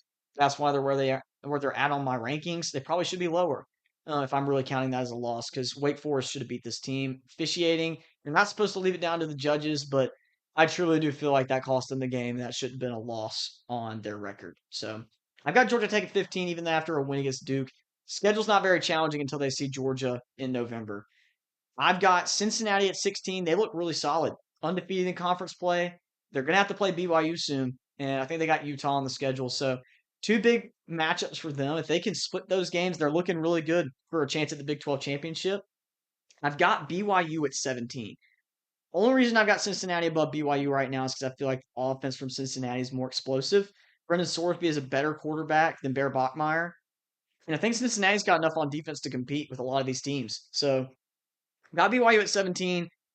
I like what they're doing as a holistic team. Complementary football from BYU is the strength of their team. Coaching's really solid. I fully anticipate this team to finish probably with a couple of losses. The late end of the schedule for them is tough, but they'll have a chance in the Big 12 if they keep playing the way they're playing. We've got LSU at 18. Probably could put them lower, but I just don't think that talent wise, this team should be below 20 unless they keep losing football games, which they definitely can. This week's going to be their toughest matchup so far. And I'm just holding out a little bit of hope that they're not as bad as I think they are. I don't want to be the biggest hater I can be. I'm leaving some room, but LSU's in trouble if they can't win this one. If they drop this game in Death Valley, 3 losses going into November is not a good feeling. They'll Brian Kelly's immediately on the hot seat. be on a slippery slope to 7-5 if they lose to A&M. Yeah, not what you want to see after they were the odds-on favorite to win the SEC early this season and possibly the national championship, which is crazy. And Garrett Nussmeier being the Heisman favorite through 2 or 3 weeks is insane too. So got them at 18 right now. Virginia at 19, very, very close game with Washington State. I actually put a little bit of money on that game. Washington State choked this game away with a safety late in this game. Virginia scores a touchdown, down 2 possessions. Gets the safety, gets the ball back, closes out the game. I fully anticipated Washington State to win this game when they were up by 10, and they choked it away. Virginia found a way to win this football game, which is impressive to me. Washington State gave Ole Miss a scare last week, so that's why I felt the way I did about it. But Virginia, with only one loss, non-conference matchup against NC State, which still doesn't make sense to me to this day, but they're undefeated in conference play. Them and Georgia Tech. So I think SMU is also undefeated in conference play at the moment. They are, Their two yeah. losses were to Baylor and TCU in close games. So we'll see what Virginia can do. They beat Louisville earlier this season, which is looking like a better win. I've got Louisville at 20. Big win against Miami. I probably will need to move them up if they keep winning because their loss to Virginia is looking like a better loss, if you want to call a loss good to any degree. But got Michigan at 21. Dominant win against Washington, 24-7. I felt like Michigan needed this win very badly. So I'm not surprised they won the way they did, but I just don't feel good about this team in the long run being a real competitor in big games. If they can pull off a win against Ohio State, that's going to bring some real chaos to college football because they beat them the last 4 seasons. That they clearly, Ohio State has a clear problem with Michigan. It's Ryan Day trying to beat the narrative late in November this year to probably seal an undefeated season. And Michigan winning that game probably puts them in the Big 12 or Big 10 championship game with a chance at the playoffs somehow, even though they probably don't deserve it, given how they played this season. But they needed this win very badly. I've got them at 21 for now. Not super high on what they can do. Their schedule's looking pretty easy till they play Ohio State. I've got USF at 22. I think I might have them around the same I had them last week. Impressive win against FAU. It was a little close there at one point. They had a fumble return for a touchdown callback. It would have been 28-6 at the half. Ends up being like 21-13 at the half. So it was close there for a second, but they didn't play with their food and they moved on to dominate this game. They're just a little inconsistent offensively sometimes, and defensively they can find ways to give up points, but they're one of the better teams in the group of five. They'll probably end up making the playoffs as the group of five team. We've got USC at 23 with a loss to Notre Dame this week. I dropped them down, but still think they're a good football team when they're healthy. They'll probably end up losing another game or two. They've got Oregon and UCLA, which I think are both games they could lose. UCLA is on the rise, 3 straight wins, loving how they're playing with absolute fire and passion with this new coaching staff and new play calling. It's a lot of fun to watch them play. We've got Texas at 24. Did not like what I saw this week. If anything, I could overreact and drop them out, but I'm going to give them one more week to prove me right. And I'm still going to pick against them. So I'll probably end up dropping them out if they lose this week and moving State up if my prediction goes the way I think it's going to go. But I've got them at 24 currently, dropped them a little bit. Disappointing play against Kentucky. Overtime win with a field goal. I've got ASU at 25. Big win against Texas Tech. Yes, they probably should get a little bit more bump in the rankings for beating the number 5 team in the country. But I just don't feel comfortable giving them that much room right now. They just need to do a little bit more. I think that they can move up the rankings if they continue to win and be strong late in the season like they were last year. But right now, I'm going to hold them on at 25. So that's my top 25 for this league. Landon, what you got? All right, so number one, I have Ohio State. They played an absolutely hapless Wisconsin team this week and dominated that one pretty easily. Number two, Indiana. They took care of business against Michigan State. Texas A&M at number three, the shootout game against Arkansas, but they survived. This is a team that I could see falling soon, just because of the amount of close games they've had. Number four, Alabama taking care of business against Tennessee. Georgia at number five with the good win against Ole Miss. Number six, Oregon, as we discussed, the absolute massacre of Rutgers that they put on last night. Miami at number seven after the disappointing loss at home to Louisville. Number eight, Notre Dame after the good win against USC. Vanderbilt to number nine. Solid win against LSU at home. Number 10, Ole Miss after the competitive loss to Georgia. Texas Tech falls to 11 after the loss to Arizona State. I got Missouri at number 12 after holding on to beat Auburn. At number 13, Tennessee after the loss on the road at Alabama. Number 14, BYU after the impressive win against Utah. Number 15, Oklahoma after beating down a terrible South Carolina team. Number 16, LSU after the close loss to Vanderbilt on the road. Number 17, Virginia after surviving against Washington State at home. Number 18, Louisville, taking down Miami on the road. Huge win to get them back into this poll. Number 19, Texas. Embarrassing game against Kentucky that they could have easily lost. Number 20, Georgia Tech. Another extremely sketchy game against Duke, but they survived to get to 7-0. Number 21, USF. They take care of business against Florida Atlantic. Number 22, Cincinnati takes care of business as well, blows out Oklahoma State. Number 23, USC, falling on the road to a great Notre Dame team by 10. And number 24, Utah, losing to a good BYU team on the road in a big rivalry game. And then at number 25, Arizona State back in the poll after knocking off Texas Tech, but still a couple big blemishes on their resume with the loss to Mississippi State and blowout loss last week to Utah. Yeah, so that's going to wrap up our top 25 segment. All right, moving on to our week 9 previews and predictions. So we're going to go ahead and get started with a Tuesday night game. Conference USA, Western Kentucky at La Tech. I've got La Tech winning this game 32-27. So far, they've looked like the better team over the course of this season. They had a really close game. Okay, I say close game. For a Conference USA team traveling into Death Valley at night, this was a close game. It was 23-7 against LSU. It was like I think it was like 16-7 at one point, maybe, or 17-7. They had a chance to possibly bring it to one score at one point, I think. So that was impressive for me to see for them. I like Blake Baker. I'm not talking about LSU's defensive coordinator. That's the quarterback for Louisiana Tech currently. I also really like Maverick McIver for Western Kentucky. The scenario I see for Louisiana Tech in this game is a couple interceptions. Maverick McIver's had several this season. If Louisiana Tech can come away with a couple key turnovers, they probably will dominate in this game. Passing attack from Western Kentucky is usually their key to winning, and they've struggled the past couple weeks, getting dominated by FIU last week. I think Louisiana Tech is probably going to handily win this game. Um, the only way I see them losing is if they cannot stop the pass. But going to take Louisiana Tech 32-27. I've got the next game. I think it's Texas at Mississippi State. But what's your prediction for this one, Landon?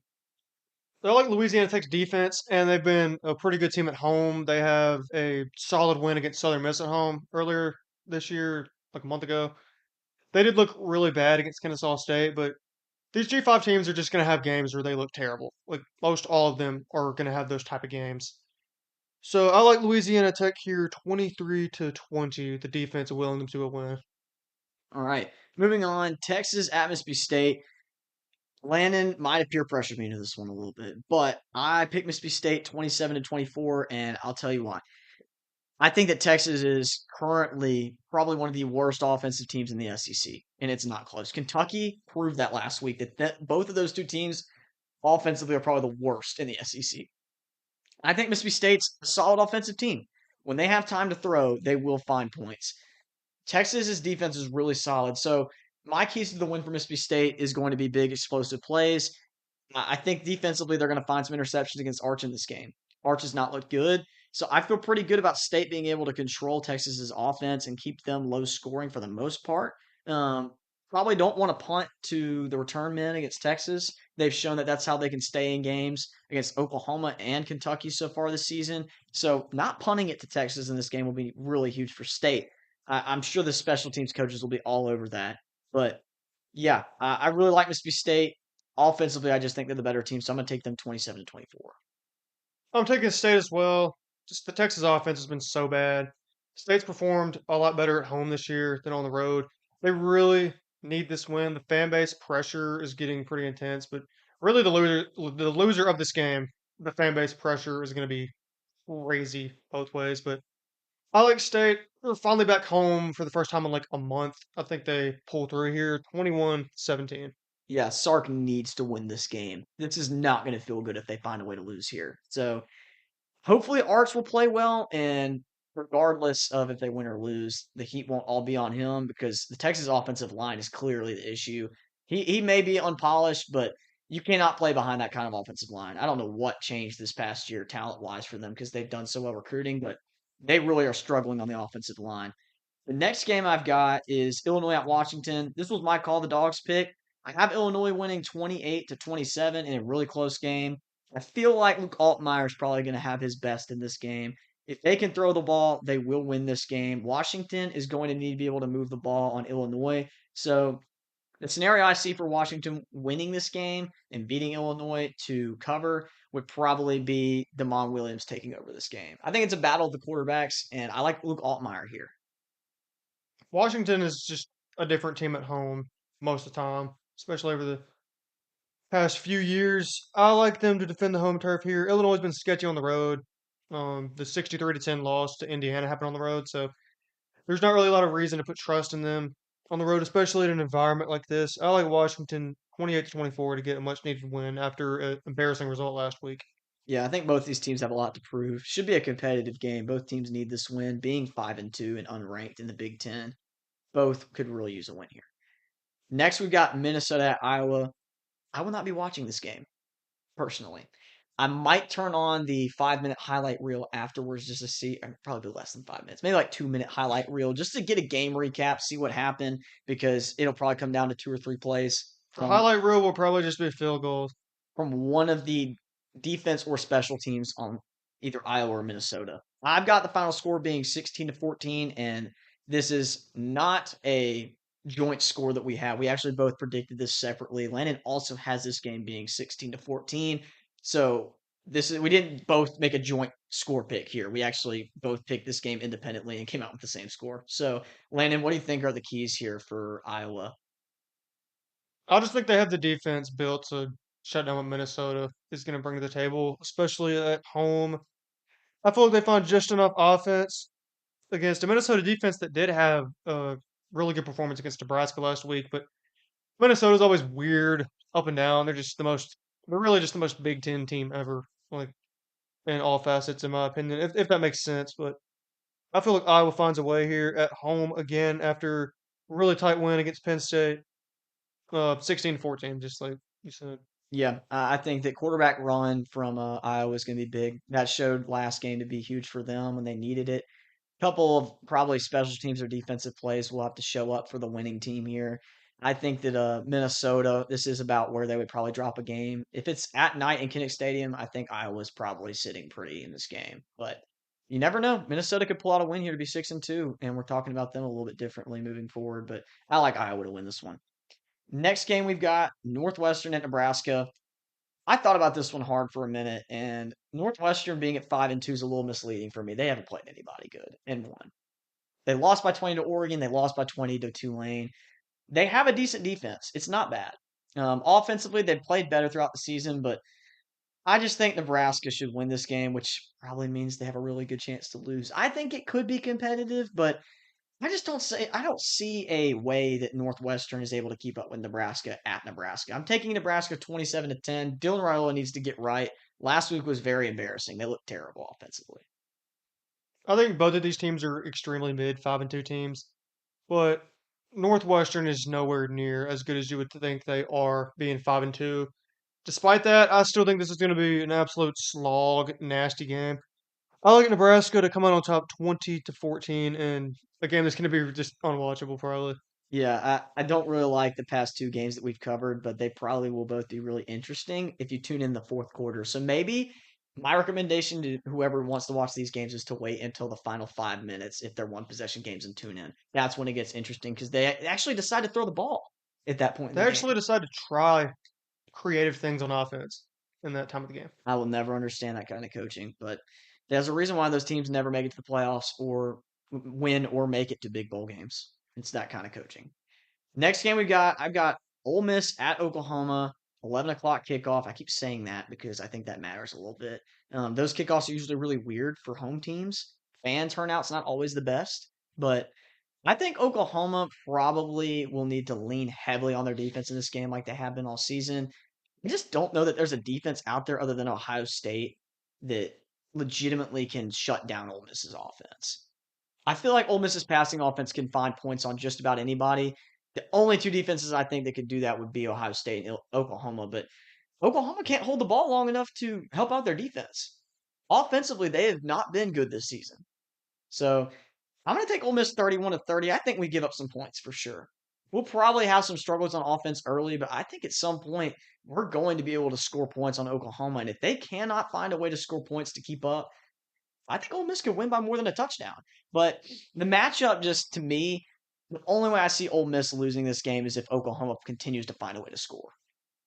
And that's why I have it 31-30. I think that probably both of those things could be true, and Ole Miss still could pull out a huge win. I think another statement win for Lane Kiffin would be huge here. If they lose this game, it'll feel a lot like 2 seasons ago in 23 when their only big games on the schedule, they found a way to lose. Which LSU is a big game, but that's losing its luster the farther we get down into the season. If they lose to Texas A&M, it will continue to lose its luster. So need to win this one if you want to make it to the playoffs for Ole Miss. This is a big win if they can pull this off in Norman.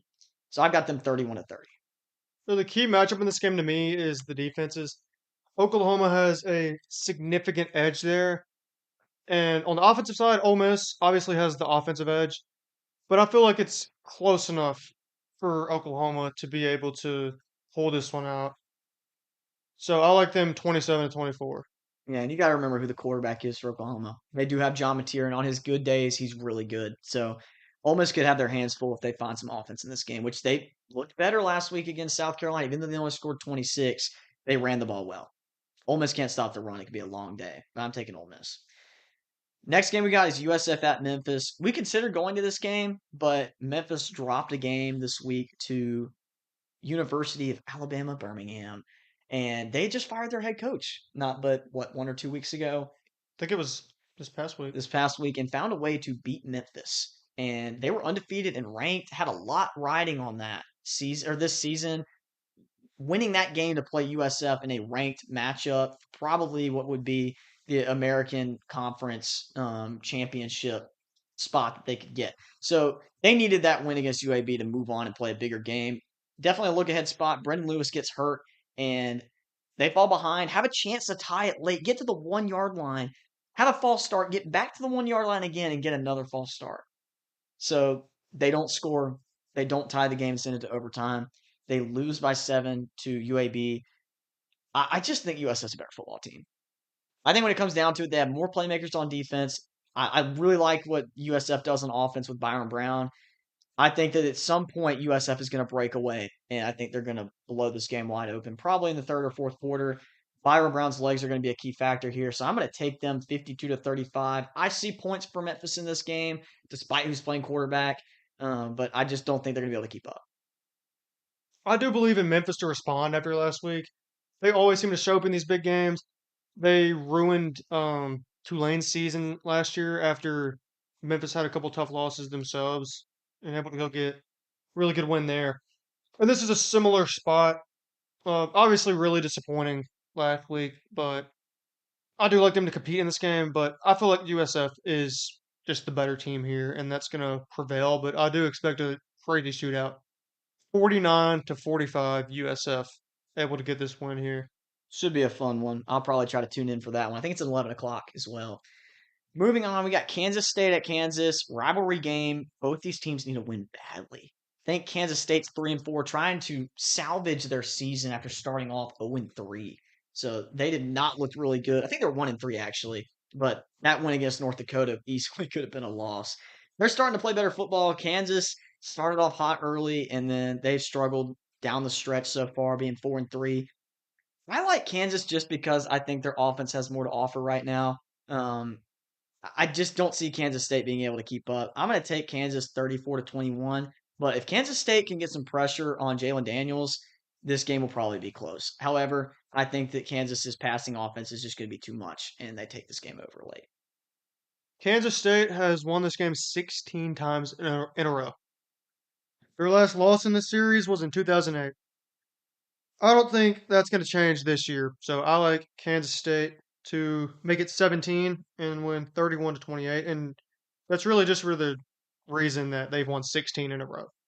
Now they are due to lose at some point, but I'm not going to predict that until it happens. So Yeah, it's kind of like the Michigan Ohio State game. Like, except quadrupled. yeah, we're also talking about two teams that are much worse. And I think But that Kansas team was the one that was like really good too, and like number 2 in the nation at one point. So I mean, it's going to take a really good Kansas team to win this game the way it's looked. yeah, and they're not really that great defensively. So who knows what could happen? Avery Johnson's playing a little bit better, but think it could probably end up being competitive. I just I think that this Kansas State team is just not that great And talent Kansas has levels. lost by a combined 6 points the last 2 years.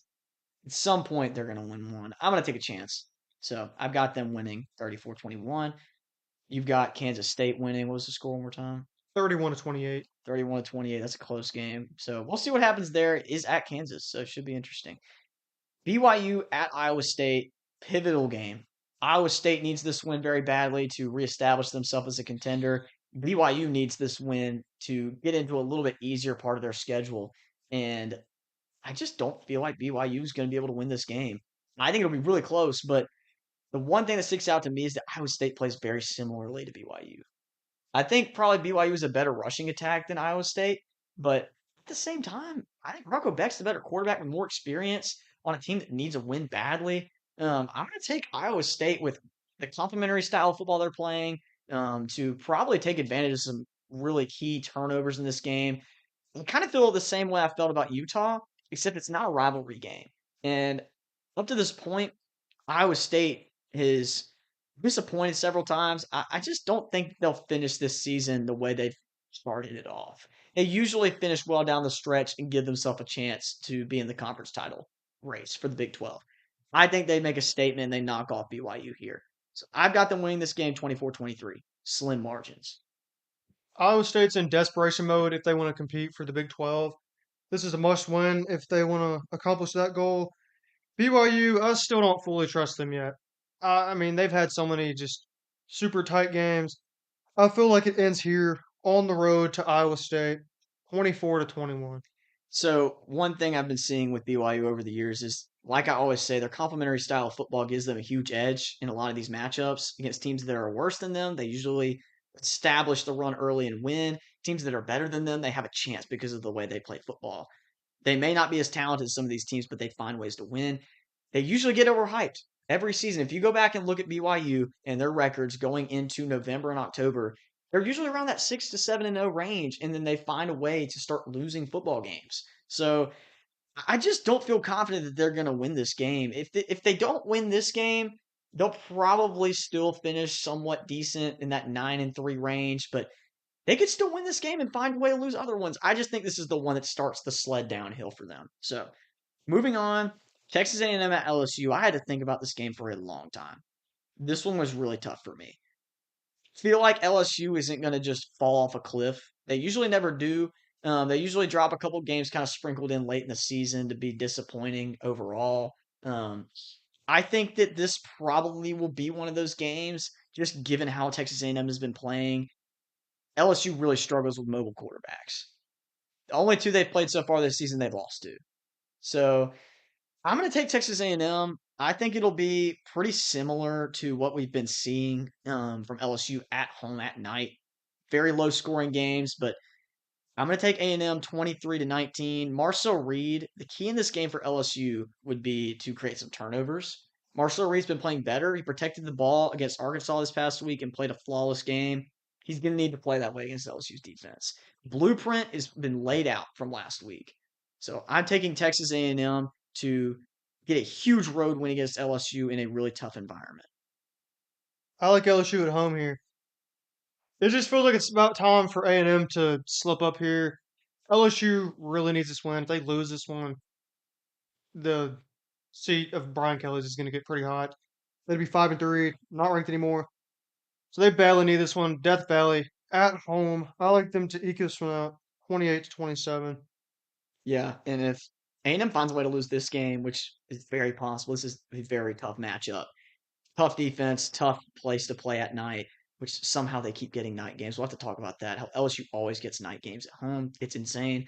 But A&M, that 8-4 looming over them like it always does, they're only 7-0. I know that sounds like it's a huge amount of wins and to be undefeated this late in the season. They were pretty close to this last year. They were 7-1 last year. They were right there leading the top of the SEC. They were highly ranked, and then it just all went downhill. Yes, this team has better receivers. Their defense is a little bit worse though. So there are weaknesses to be exposed on this team. I just don't think LSU is the team to do it. They very well could, but I'm not going to bet on it. So gonna take A&M to win this one. Should be a fun game. Next game we got Michigan at Michigan State. I just think Michigan State's the better, or Michigan's the better football team and is going to beat Michigan State in their house in a rivalry game, 28-17. Aiden Childs would have to play his best football of the season to win this game, in my opinion. Yeah, I'd have to agree. Michigan State's looked extremely mid this year, maybe even worse. Michigan has not lost to them since like the Kenneth Walker season, I think. Even though it's on the road, I mean Michigan State. I don't know what the direction of this program is right now. I think Michigan will just flat out be a solid bit better, and they won this one 31-17. Yeah, this feels like one of those games Justice Haynes is probably due. So I think he probably takes over this game and they win the rivalry. And they've got a pretty easy slate moving to Ohio State. Ohio State needs to get ready.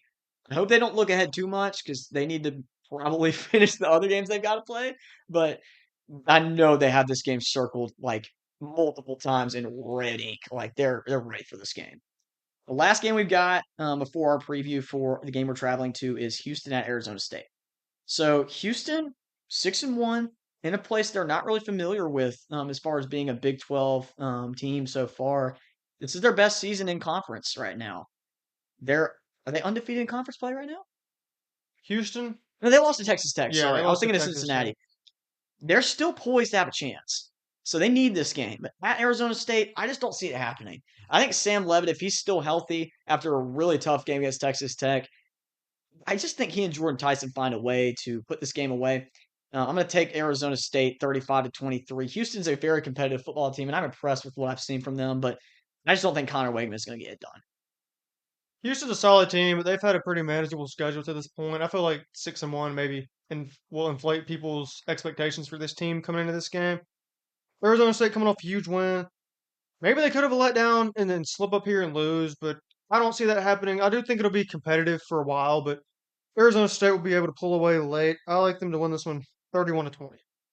Yeah, I think we're both right on the money on that one. I feel pretty good about that. So the next game we've got, this is going to be our preview for the game we're traveling to. Very excited about it. Vanderbilt versus Missouri in Nashville. College game day was just announced today to be in Nashville for probably the first time. I can't imagine the last time it was in Nashville for a Vanderbilt game. Really exciting. Vanderbilt's ranked number 10 in the country right now. First time they've been top 10 since, like we already talked about, it was like 1947 or something crazy like that. Really pumped about Vanderbilt, what they've got ahead of them. Tough matchup against Missouri. Um, People are starting to talk about Vanderbilt being a playoff contender, which is insane, but their schedule sets up pretty good if they can pull this game off. Missouri needs this win too. They've only got one loss. So if they win this football game, they could make a real statement down the road and be a playoff team as well. So possibly a playoff elimination game, not necessarily. You could probably come out with some scenarios where the loser still makes it, but I think it's probably an elimination game. Right now, I like Vanderbilt to roll. I think that this is a spot where they could slip up and expectations come back down to earth, but I just think they're the better football team. Just like last week, like you were talking about with them and LSU, um, they feel like the better football team than Missouri. After seeing what they did against Auburn, their offense fell flat. They haven't been running the ball the same way the past 2 weeks. I think there's a blueprint out there right now for Vanderbilt to stop the run. They're one of the best run defenses in the country right now. I fully anticipate Vanderbilt to exploit that and make Missouri throw the ball. We're going to see a lot of cover zero from Vanderbilt. Hopefully, they learned a lesson from what Auburn did and fell apart late in that game, not being able to stay man to man with those receivers. I like Diego Pavia to win a huge game here, 37-29. Vanderbilt's a team that plays a really consistent brand of football. You're going to get a similar performance from Vanderbilt in most every game. And I feel like that performance will be good enough to beat Missouri here at home. This will probably be the best atmosphere in the history of Vanderbilt football. Ton of hype coming into this game, and I trust them to ride that hype to a win here. 31-28, really close competitive game. I do like the matchup for Missouri in some aspects. Like I think they'll be able to run the ball solidly against Vanderbilt, but I think what Missouri can do, Vanderbilt can just do better, and they get the win here. Yeah, I like the quarterback in this game for Vanderbilt better than I like Bo Pribula. I think Bo Pribula has been a little careless with the football at times, struggling in their losses, or loss singular to Alabama with some interceptions, and near loss to Auburn with 2 interceptions, no touchdowns. When they nerf the run game, Missouri becomes a different football team. When they play the play action off of those stretch plays, they're a completely different team, and they open up a passing game that is tough to stop.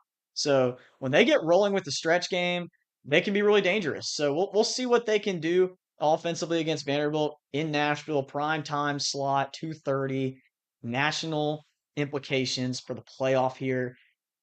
I think Vanderbilt's got this. They got to win this football game to stay relevant. They've got a tough game against Tennessee late in the season that'll probably be a catalyst for them making the playoff as well. But this will start a huge, huge conversation for Vanderbilt in the SEC being a real competitor. So gonna go ahead and take Vanderbilt here. I know Landon's pretty excited about taking Vanderbilt as well, and we're riding the hype train.